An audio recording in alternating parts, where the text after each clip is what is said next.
بسم الله الرحمن الرحيم. اللهم صل وسلم وبارك على سيدنا محمد وعلى اله وصحبه اجمعين.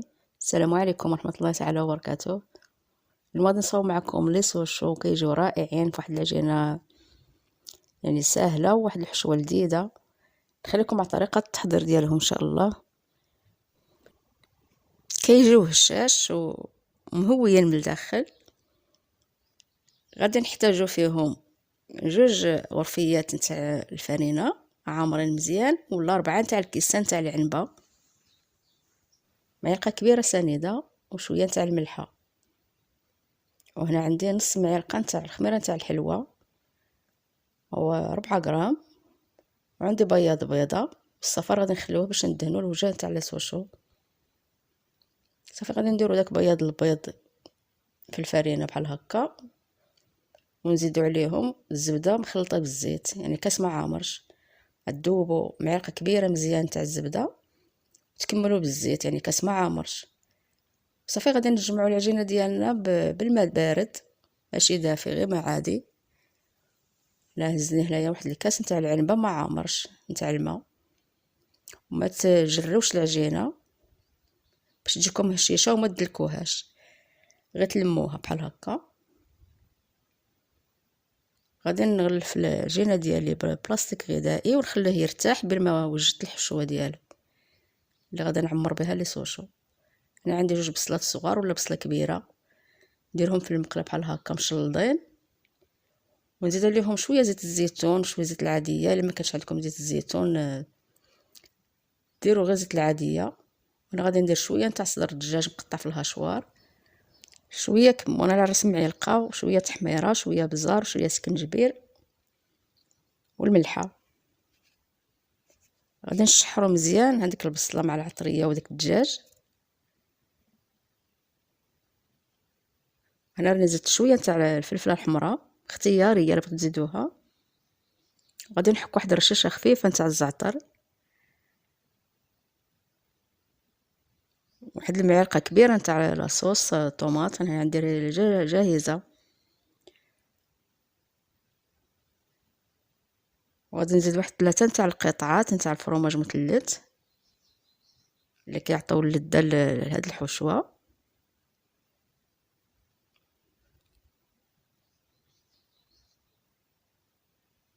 صافي غادي نطفي الحشوه ديالي ونخليها تبرد باش ننتقل نصاوب معكم لي سوشو ان شاء الله. انا العجينه ديالي انا غادي قسمتها على زوج،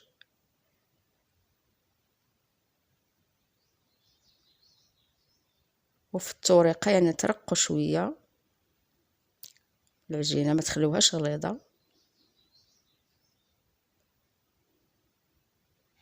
صافي نقطعو بالقطاعه بحال هكا، وغادي نبقاو نديرو معلقه هكا كبيره تاع الحشوه في الوسط.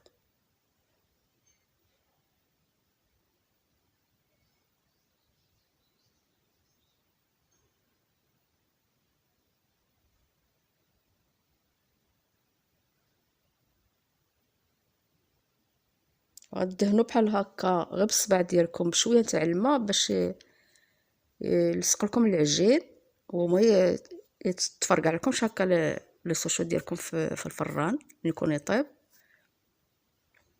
ويتحل.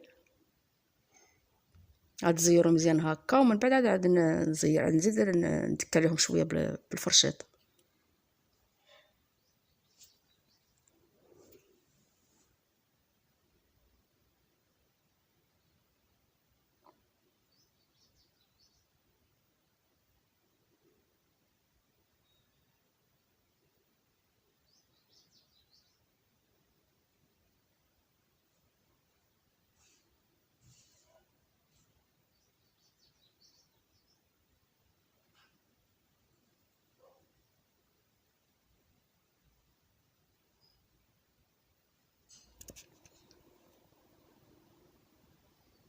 بنفس الطريقه غادي نكمل الفطائر ديالي، غادي نكملهم هكا بنفس الطريقه. يعني غادي نبقى ندهن هكا بالماء وهكا بالحواف هكا نتاع العجينه.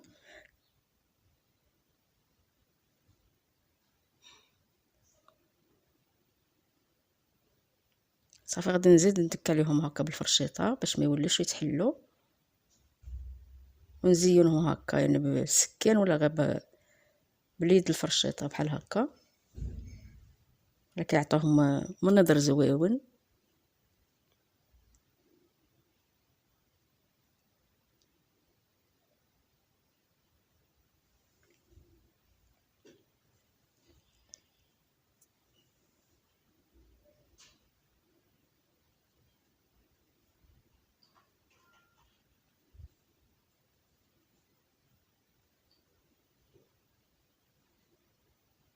في هاد الاثناء راه انا مشعله الفران، صافي غادي ندهن لهم الوجه ديالهم بصفر البيض. انا عندي هنا غير واحد الكطيره نتاع الزيت وشويه تاع الحليب، واحد المعلقه صغيره خلطتهم بعدك صفر البيض باش راني ندهن لهم الوجه ديالهم.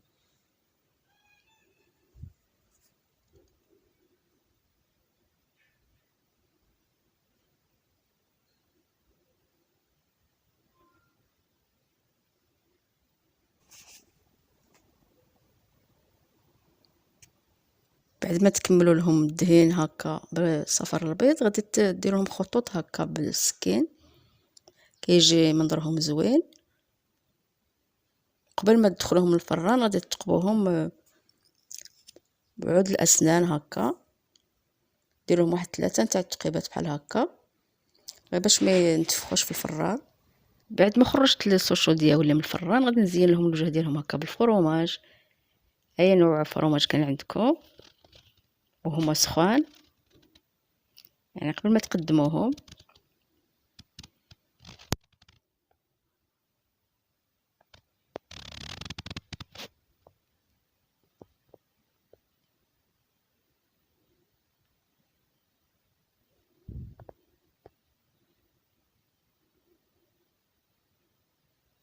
وكنت سبقت درت معكم السوشو بخميره تاع الخبز، حتى هما كيجيو هشاش وزوينين.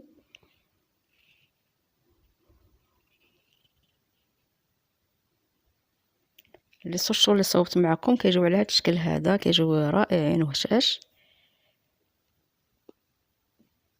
ونتمنى تجربوهم ان شاء الله. واخا راه هاد اليومات يعني حنا كنصوموا شوال. كنشكركم والسلام عليكم ورحمه الله تعالى وبركاته.